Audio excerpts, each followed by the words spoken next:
This video is a continuation of the previous shorts. After explaining the first, second, and third points, we now arrive at the fourth of the 5 points about the straight path.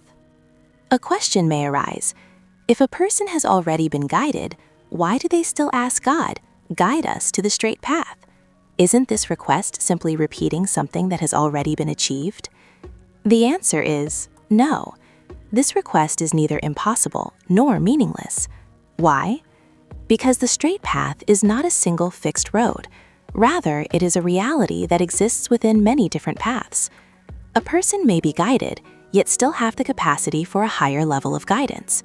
In other words, God may guide them from one level of the straight path to a more complete one, and from one stage to a higher stage.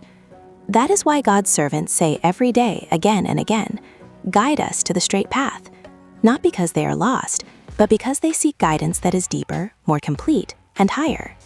Someone might say, if a Muslim follows the most complete religion, why should they ask for guidance to the straight path at all? Isn't the path of Islam already the straightest path? Here is the answer. The perfection of a religious law is one thing, but the perfection of a human being within that law is another. Islam is the most complete religion, but its followers are not all at the same level of faith, action, and sincerity.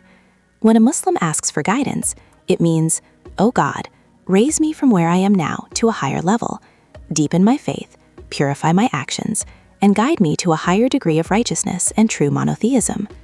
A simple example makes this clear. Although the law of Islam is more complete than the laws of Noah, Moses, and Jesus, peace be upon them, does every ordinary Muslim reach their level of spiritual perfection? Certainly not, because human perfection is not achieved by the name of a religion alone, but through action, steadfastness, spiritual authority, and being shaped by divine character. It is possible that a person from an earlier religious law reaches pure monotheism and becomes greater than someone who follows a more complete law but has not yet reached that level.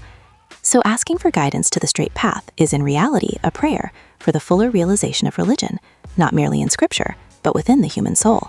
And this is the precise meaning of the fourth point, out of the 5 points about the straight path.